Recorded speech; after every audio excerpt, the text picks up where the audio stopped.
استحاضہ کیا ہے؟ Bleeding other دین periods. بعض اوقات پورا مہینہ مسلسل خون آتا ہے، بعض اوقات 2-4 دن رک کے پھر سپاٹنگ ہوتی ہے، پھر 2-4 دن رک کے پھر شروع ہو جاتا ہے. یہ ایک بیماری کی حالت ہے. اس میں حکم حیض اور نفاس سے مختلف ہے. ایام حیض گزارنے کے بعد مستحاضہ کو غسل کر کے معمول کے مطابق نماز روزہ ادا کرنا چاہیے. مثلا ایک خاتون کو صبح 8 بجے بلیڈنگ شروع ہوئی اور چوتھے دن 8 بجے وہ بالکل پاک ہو گئی، اور یہی اس کی عادت ہے عموماً 1-2 گھنٹے کے اوپر نیچے فرق سے. اب اس نے نہا لیا، ظہر پڑھ لی، عصر پڑھ لی، مغرب پڑھ لی، کچھ بھی نہیں تھا، بالکل صاف تھی کہ عشاء کی نماز کے وقت اس نے دیکھا کہ یلوش ڈسچارج ہے تھوڑا سا. تو اب یہ سارا دن پاک رہنے کے بعد اگر تھوڑا سا یلوش ڈسچارج نظر آتا ہے تو یہ کنسیڈر نہیں کیا جائے گا، دوبارہ نہانے کی ضرورت نہیں، نماز پڑھیں. لیکن ایک عورت ابھی پوری طرح پاک ہی نہیں ہوئی اور ابھی ڈسچارج ہو رہا ہے، ریڈ تو نہیں لیکن براؤن اور یلوش ہو رہا ہے، اور ابھی پاکی ہوئی نہیں، تو ایسے میں وہ نہائے مت جب تک کہ وہ وائٹ ڈسچارج نہ دیکھ لے. تو یہ دو مختلف باتیں، یعنی جب وائٹ ڈسچارج دیکھنا شروع کر دیں اور آپ نہا چکے اور ایک دن کے بعد پھر آپ یلوش دیکھیں تو کنسیڈر نہ کریں. لیکن ابھی وائٹ ہوا ہی نہیں شروع اور یلوش کنٹینیو کر رہا ہے، تو جب تک وائٹ نہ آ جائے تو آپ نہائیں گے نہیں. سمجھ گئے یہ بات؟ اگر عام حالات میں، نارمل حالات میں پیریڈز کی کنٹینویشن میں جیسے پہلے فلو کم ہے، پھر زیادہ ہو گیا، پھر کم ہوتے ہوتے براؤن ہو گیا، پھر یلوش آ گیا، تو اس کو سارا وقت پیریڈ شمار ہوگا جب تک کہ وائٹ نہ ہو جائے. لیکن اگر ایک دفعہ وائٹ ہونے کے بعد 1-2 دن کے پھر تھوڑا بہت یلوش یا براؤنش ہوتا ہے تو اس کو کنسیڈر نہیں کیا جائے گا. پیریڈ سے پہلے جو ڈسچارج ہوتا ہے اس کے لیے کیا رولز ہوں گے؟ جب تک بلیڈنگ نہ شروع ہو اس سے پہلے اگر تھوڑا بہت یلوش 1-2 دن پہلے ہلکا پھلکا ہے تو اس کو کنسیڈر نہیں کریں گے، کیونکہ وہ ایک طرح سے اسی روایت کے تحت آ جائے گا جس میں یہ کہ پیریڈز کا جو خون ہے وہ کیا ہے، سرخ رنگ کا یا سیاہ رنگ کا، تھک ہوتا ہے.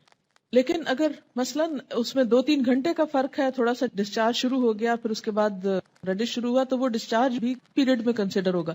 لیکن اگر 2-3 دن پہلے، ہفتہ پہلے ایسی کوئی چیز شروع ہو جاتی تو وہ نہیں. حیض میں باقاعدگی ہو، 10 دن بعد بھی حیض آئے اور رک رک کر آئے، مثلا 2 دن نہیں آئے پھر آنا شروع ہو گیا، 4 دن بند رہا پھر 3-4 دن شروع ہو گیا، اس طرح 15-20 دن تک ہوتا رہا، نماز کا حکم کیا ہوگا؟ یہ بڑا اہم مسئلہ ہے جو عام طور پر مینوپاز شروع ہونے کے بعد خواتین کو پیش آتا ہے. ٹھیک، اس میں کیا ہوگا؟ پھر وہی استحاضہ والی حدیث سامنے رکھی جائے گی کہ جن دنوں میں پیریڈز کی بلیڈنگ جیسا خون نکلے اور پچھلی عادت کے مطابق ہو ان دنوں کو پیریڈز شمار کیا جائے گا اور باقی دنوں کو استحاضہ شمار کیا جائے گا، کیونکہ کوئی حیض 15 دن تک جاری نہیں رہتا.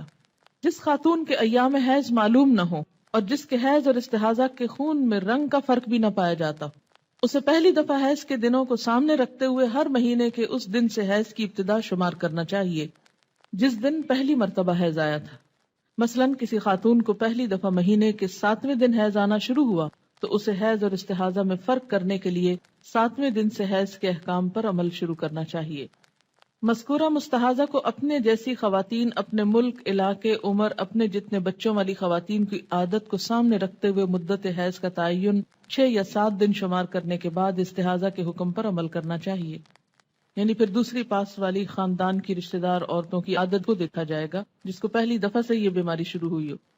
جس خاتون کو استحاضہ سے پہلے ایام حیض معلوم ہو، یعنی ہر ماہ کس تاریخ کو شروع ہوتے ہیں اور کتنے دن رہتے ہیں، اسے گزشتہ عادت کے مطابق حیض کے ایام شمار کر کے باقی ایام کو استحاضہ کے ایام شمار کرنا چاہیے اور اس مدت میں استحاضہ کے حکم پر عمل کرنا چاہیے.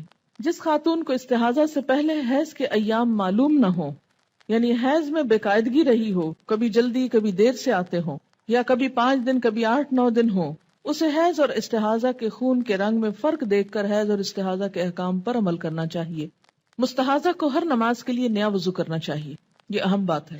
مستحاضہ غسل کرنے کے بعد تمام عبادات معمول کے مطابق ادا کر سکتی.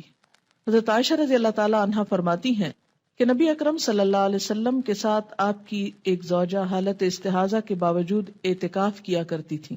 اسے بخاری نے روایت کیا ہے.